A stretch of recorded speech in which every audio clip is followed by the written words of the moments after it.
Hello, God bless. This is Daniel Maximum for another vlog. Um, so today's vlog is going to be a little bit different from my regulars. I'm going to address something that is currently happening under the nebula of the the apostasy, or I don't know what's it called, where people are leaving the church or are leaving Christianity to fall away, if you will. And how is it correlated with what I'm about to say? Um, so quite recently, I've been seeing truther talkers, Christian bloggers, um, join. Um, I should say join the ride or the roller coaster that's heading downward and just leaving Christianity. It all started really, what motivated me to make this vlog started in me seeing the Vigilant Christian. I believe he goes by Mario Bryson. Forgive me if I mispronounce his last name. He was caught, catfished. Um, you know, his nudes are over the internet. Like, um, I think they dubbed him the non-so-vigilant, non-so-Christian. So his nudes are on the internet, but he is not. Before he discontinued social media, I don't know if it's going to be temporary or full time, he did rehabilitate himself. He was doing drugs. He was, you know, I saw his videos on why he did it, the things he did. He was living a double life. So basically, truly, he was not in a good place. And, um, and I've been watching his videos for a very long time. He's basically a conspiracy theorist who emphasizes in addressing the Illuminati in media, like how they brainwash people from adults to kids, etc. And then he was going from that angle to news information regarding how the Illuminati is, controlling everything from politics to media to social media, etc. And for half a time, I discontinued watching him, but I did follow him on social media, where he gymmed and his sister, which I'm very aware what's going on with the condition she's having, his nephew, man, I followed him on social media, and I was one of the many who were in shock. When his catfish video surfaced, his video apologizing and his hate hiatus, on getting rehabilitated. All of it, I was there. So, but I don't know how is that because he did get rehabilitated. He did get help. And his content shifted to more Christian, where he talked about the gospel, which I agree, where we're heading towards, which is um, the end. Um, so I did indeed see his content, and until the day he said that he was no longer gonna be on social media, he was gonna take a break and think things over. And although his nudes are still there, it's just like that's what I'm going on. When somebody exposes your nudes on the internet, I don't know how you can go back to like on social media, because that did a lot of damage. A lot of people who needed Christ saw that and saw the hypocrisy of someone who is supposed to be a leader, is supposed to be a Christian evangelist. So that looked really bad. It did serious um, serious damage and PTSD, if you will, psychological damage, especially to people who saw his video because he had a large following. So, and many other content that was exposed on, well, the catfit video is a whole bunch of stuff related to homosexuality, which he preached against. It was just a lot for me to like, oh my god. Of course, I cut him off for a while until I saw, even though we were still friends, like, but he's not the only one that I saw. I also saw um, Spy Kitten, who I love her videos. They're very spiritual and impactful, and it was one of the best content that could reach out people into this, into the Christianity, into the spiritual world, and reawaken, a sleeping giant, if you will. Like, her videos were awesome, and most of what she said, I completely agree. Turns out she disappeared for a very long time, and is still gone for a very long time. I think the last time I saw her was in Gap, and where she, with her wisdom, her, aided, but her, that was the last time I saw her, and for a very long time I thought she was killed, or she committed suicide, or someone killed her, or you really don't know with these people. You really don't know. When you leave social media, you kind of disconnect from the world, really.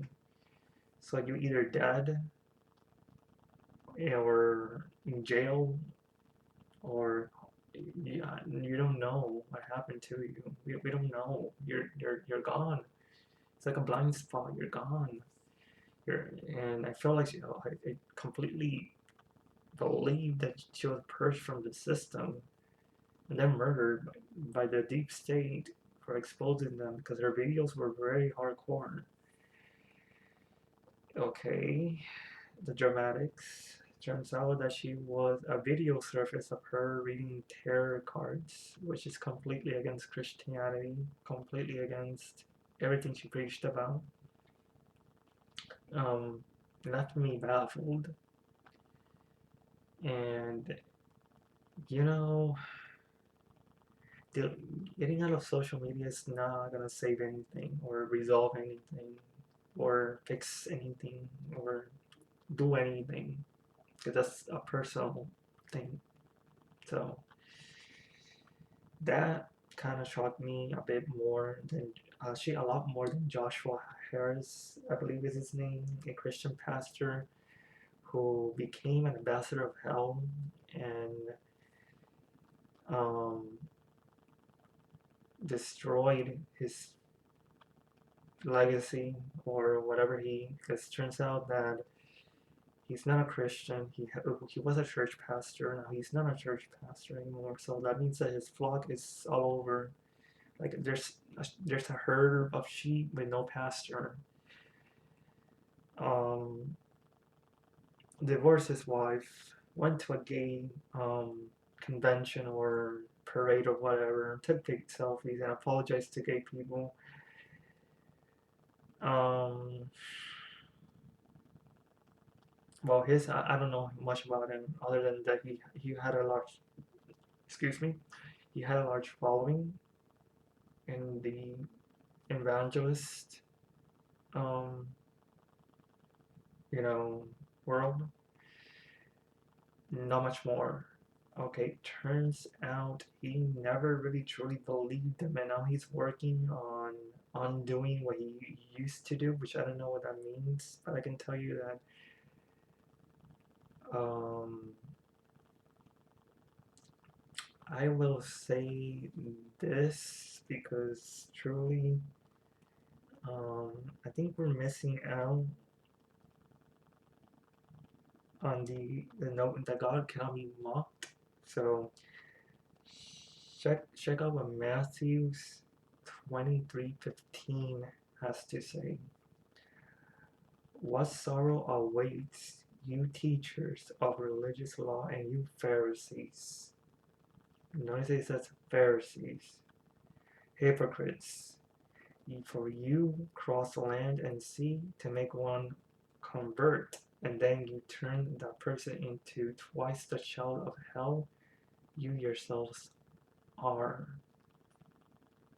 Ouch. Oh my god. Um, Let me just make this perfectly clear because it seems like people are not aware. A believer is one thing, an unbeliever is another. Uh, God is going. I mean, check this out. Look where judgment will begin. Check this out. Check this out. Check this out. Perfect. Check out this. First Peter 4:17. For the time has come for judgment, and it must begin with God's household. In other words, God's people. And if judgment begins with us, what terrible fate awaits those who have never opened God's good news. Do you know what that means? It means that God is going to judge first his people to see, well, what were you doing? Who were you reaching? How were you reaching? Were you really living the word? Were you truly do you truly believe what my word says? It, again, worse is coming to those who knew than those who did not know. And if you knew, it was better for you not to know God. God is, it will begin in the house of God. That means that the pastors, the religious leaders, your Christian friend that so in public looked like a saint, but in reality was a complete hypocrite. He's gonna have a lot more to answer for than an unbeliever, which is truly frightening because that means that what's coming your way is twofold. In other words, it's way worse than, you know, this kind of shocked me a bit because I myself have, like, I made a video not too long ago where God, you know, saved me from suicide. I was a Christian, and I'm still a Christian, working on my spiritual life to rebuild what's, trying to rebuild what was broken. So, and I left walking God for a very long time. I started just walking alongside Satan, and Satan just made me feel miserable. And he made me feel like I was wasting my time in church and missing out on a lot of stuff, from girls, drugs, parties, toxic friends, YOLO,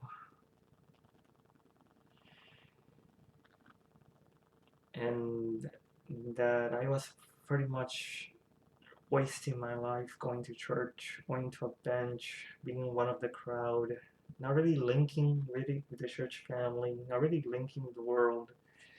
Um, yeah, I was going to a church, not really getting anything out of it, not even friends from it. I can consider friends. Um, and I didn't feel comfortable going into church anymore than when going out of church. So I can relate to these people in falling down and coming into a writer's block or a life block and not knowing what to do, overthinking things, saying I don't feel happy with my life. I don't feel fulfilled. I feel like I'm wasting my time. I feel like I'm losing more than gaining. I'm just going in circles and accomplishing nothing. I see other people getting lives getting better. They don't even read the Bible. They don't even know the Bible. They don't even make videos like this to, you know, what am I doing with my life? And deep down, I knew that going to college to fulfill a degree is not going to do anything really for nobody, because I know for a fact that the indoctrination awaits me there.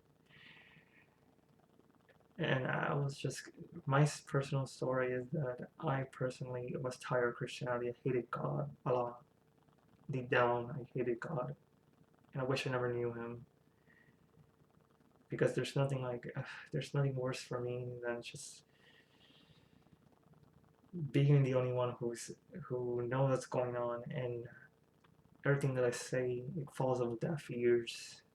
Everything that I see, only I witness. Nobody else saw. So I'm like, I'm the last of my generation that actually cares. So I'm like, why should I care? Nobody else cares. Um, I mean, everybody else is having a cool 20, in their 20s. They're cool. They're partying. They're having girlfriend sex on a regular. Talking stuff that you don't really know about, but you heard about, but you wish you were took part about, but you really didn't. And um, wishing things were different. Like, if they were different, would I be in this position? Would I be where I am right now? Would it be better for me to just renounce everything that I stood for, like Christianity wise? Throw everything on there, and like I never cared, like I really never want to like read the Bible. Like I wish I never read Genesis through Revelations. I wish I never seen any Christian movies or shows or cartoons, or gather in a church where I saw other hypocrites, because there's gossip and gossip that went on in the church. And my family were leaders in the church, or were part of leaders, so I was like, oh God, I have a reputation to keep.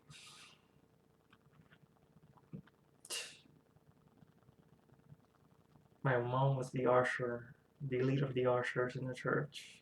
My brother was the drummer of the church, married to the leader of the youth group. Um, well, my dad didn't really do much. It was just my mother and brother. And I was just there. I didn't really get along with the Christian youth. I didn't really get along with the worldly youth. So I'm like, oh, crap. Like, I don't, because the Christian youth, for me, were no different than the worldly. They were actually much more cruel than the worldly. At least the worldly, it's just, you saw them once in school and that's it. You never really, the youth knew your life. They knew about you. They tried to befriend you. But I'm like, what is it in for the purpose of what is it in for them? And you have to, like, in order for you to be popular, you need to play an instrument in the church, or do something in the church that has to do with the servant. There was not really like, oh, I I don't know what to say in that regard. So the youth group to me were a bunch of hypocrites and spoiled brats, because I mean, even though their households were better than mine, and their lives were a little bit more, you know, probably because they didn't really were into the conspiracy theories, maybe because I was ahead of my time. I don't know. I don't know. But I didn't get along with them any more than I got along with the worldly. And when college came around, I I that I didn't have to play the Christian God, like the one who's gonna be saved, and he has no problem. He comes from a perfect family, a Christian family. Like, he's supposed to be happy all the time. Nothing goes bad for him. Everything he does, he succeeds in. He's a good kid. He's a good boy. He's innocent in the world. He's just, he has a halo on his head on a regular. He never lies, he never cheats, he's impossible. He's an angelic, a Christian man, you know, a nice guy.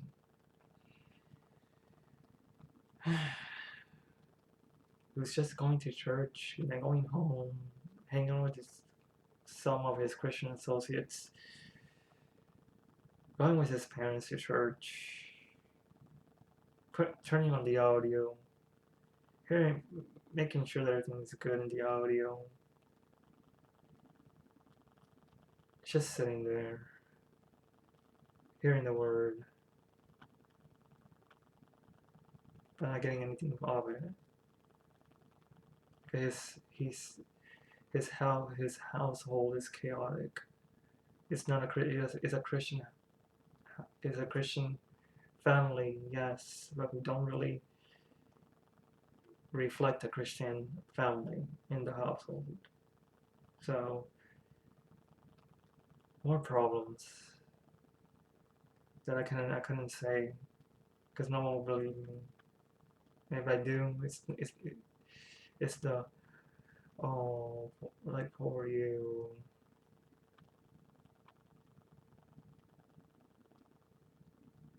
Oh, a Christian boy who wants to leave home, run away, and never come back.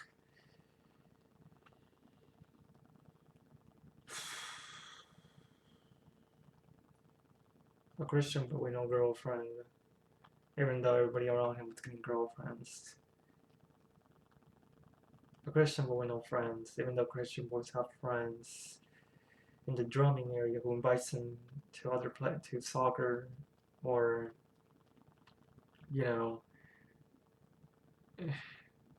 a Christian boy with nobody to really listen to, because he comes out as a sad, unhappy wench, if you will, even with among his peers. A Christian boy who had to make himself be known.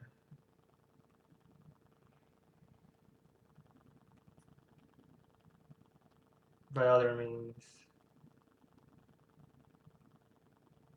by annoying other people if he has to get your attention. He did. Who couldn't tell people what's going on in their house, like how their mom and dad never really liked each other. They were only in marriage because of the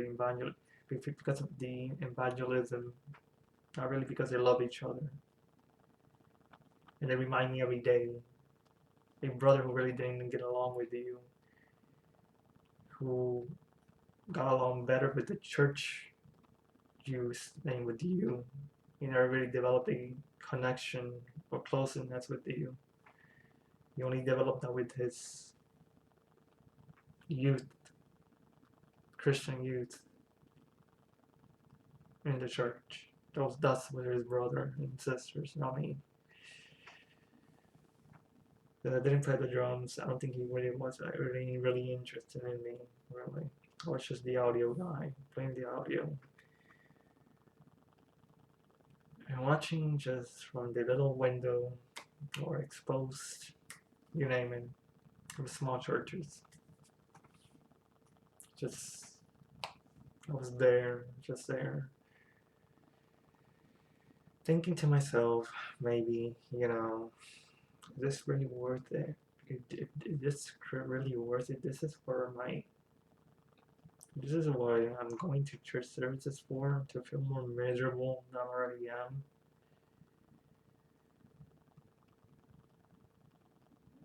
Maybe I'm missing out on stuff.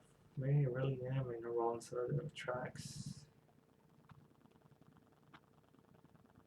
Maybe I really do hate my family and I hate everything that has to do with church. Maybe I do really don't want to go to church anymore because I don't get anything out of it. I'm just there, painted in the wall. I'm just there, going for the ride because, deep in my heart, I know it's real, but deep in my also, I really don't care. because it doesn't really answer anything. I don't see anything enlightenment coming out of it. Like I don't see any revelation really coming out of it because I see the injustice just grows, and all I can do is just talk and speculate and wait. And I don't know about. I didn't do much doing because I had no encouragement in church or out. I'm just a loner in church and in real life, like outside of the church.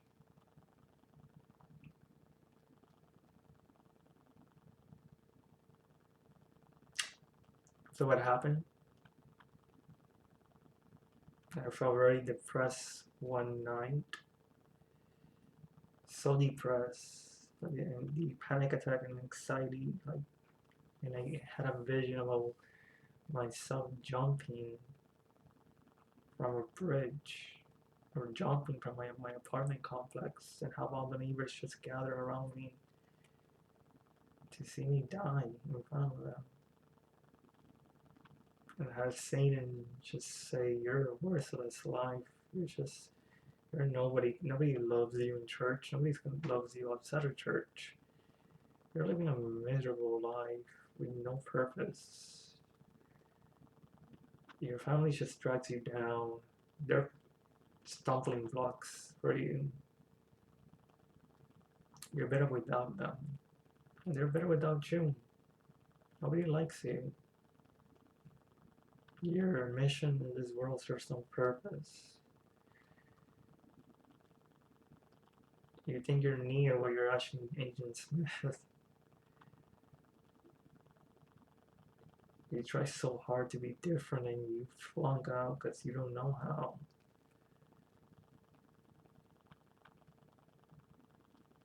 And you dislike the Christian youth because they come out as they're trying to be better than you, or they come out as fake to you because you never really establish you're in the church since age 5 and you never felt happy. The only time you felt happy is when you were little, like extremely little, but that's because you know you just started and they but as time goes on you realize that you were just by yourself this whole time. And the things that God did on you, nobody really knows because who will you tell that to? Who's gonna like listen really? Not the adults, not the kids. The adults don't even care about their family and keeping an image in church, a fake image in church. And you're just going because your parents dragged you to church. And they expected you to make them look good instead of making God look good.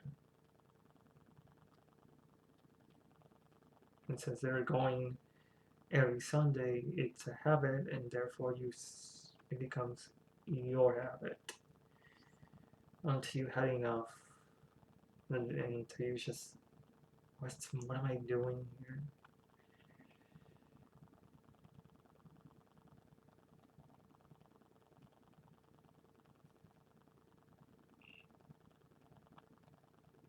I just lost my purpose. It's just, I lost my purpose.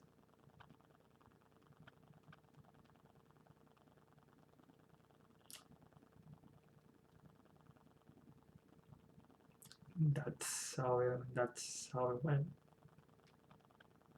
Now, after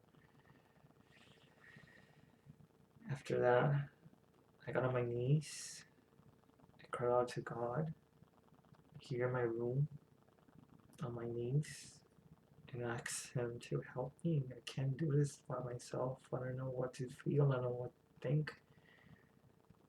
Nothing's making anything better for me. Not in the real world, not in the imaginary world, not in the dark world, not in the sleeping world, nothing. And since I wasn't walking with God, that's when I realized that the voices in my head were not minds. They were not minds. Even though they had my voice in them, they were not minds. Even though what they're saying is true, and I would have thought about it, it wouldn't really wouldn't have been that intense for me to end my life. So I had to get on my knees and say, God help me. I don't know what to do. I don't know what to do. Help me. I'm at my breaking point. Right? The only one I can trust is you, because I obviously nobody in this world listens or cares. They pretend to listen. They pretend to care. I don't know how you do it. I don't know how you do it. I'm human. I'm mortal. A mere mortal in this world, and I can't understand why. Like, everything is going to deaf ears. Everything's going it's like it, it works against you. I don't know if it makes you stronger or weaker, but it's like you hit back and it hits back 10 times stronger. And I'm like, is this the narrow road? Like, am I in the narrow, or am I just in a white road? People pushing me around.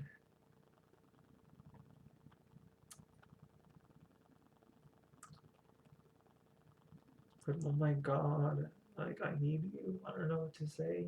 Yahweh, Christ, Yeshua HaMashiach. I need your wisdom. I need your love. I need your compassion. I need your peace. You're the Prince of Peace, King of Peace. What the heck? Where are you in this world? Where are you?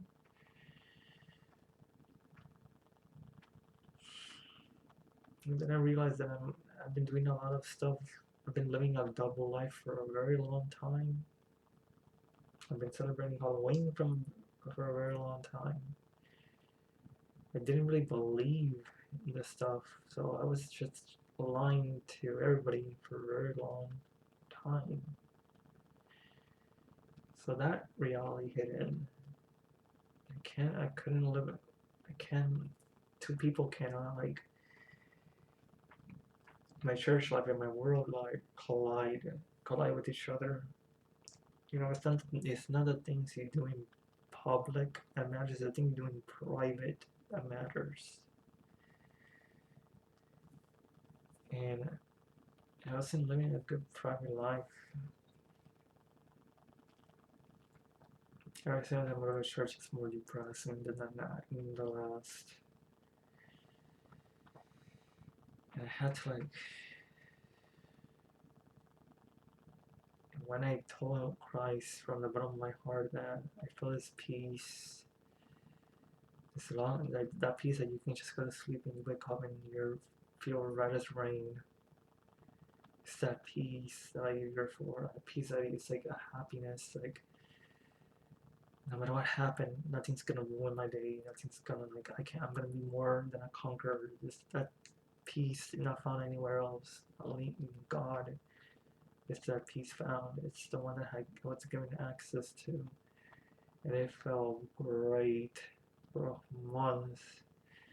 And God gave me His wisdom to speak out. And I came across this, and I realized, oh, I'm not alone on this.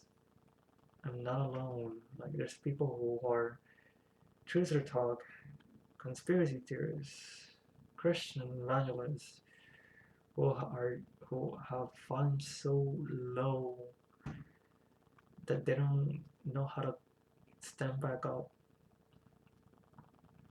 They allow themselves to be indoctrinated by devils, and hearing now their doctrines, they forgot that God gave them the tools, God gave them the knowledge, God gave them the direction and the means to let what they know out and let the public know. So I can relate to them. I can really relate to these people, like where they, how deep they have fallen.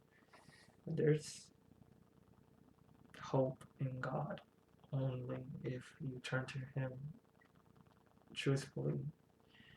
The key is sincerity. The key is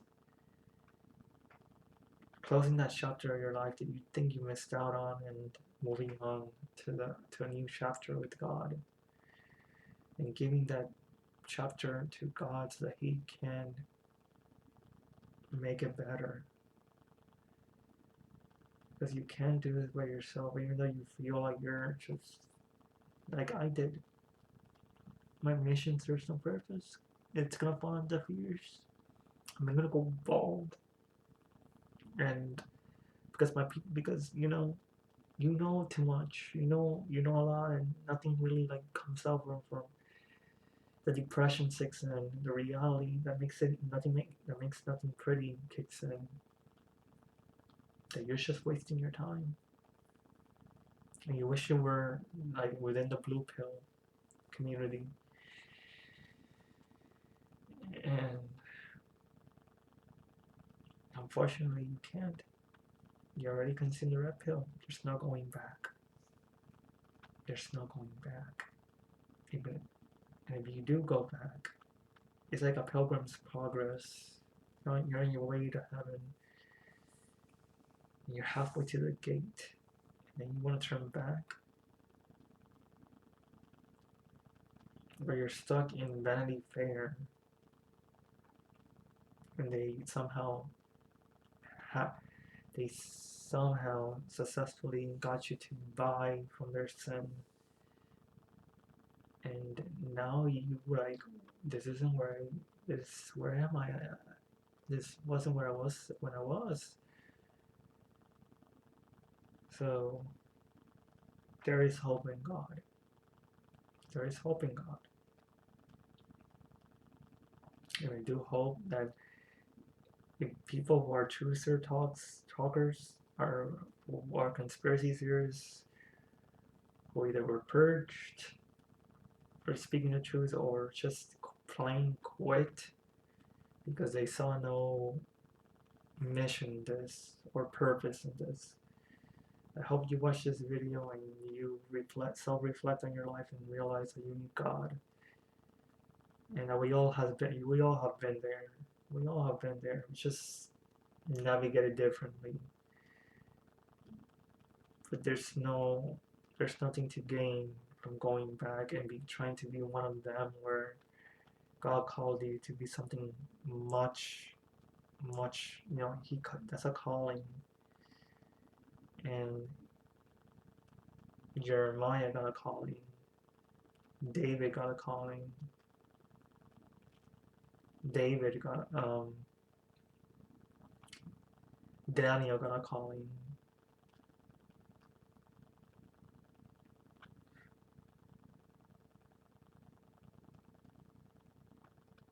You got a calling. I mean, Moses got a calling. Jacob got a calling.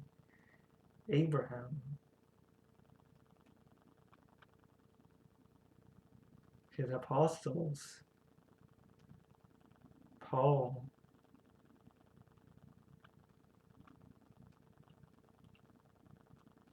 You don't know.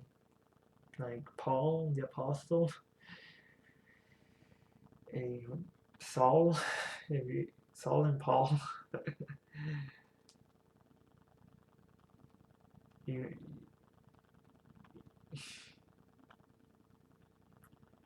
we all been there. You're not alone. And God is there watching you in private and in public. Turn to Him while He's near. So, well, God bless, and I'll see you guys very soon. Bye bye.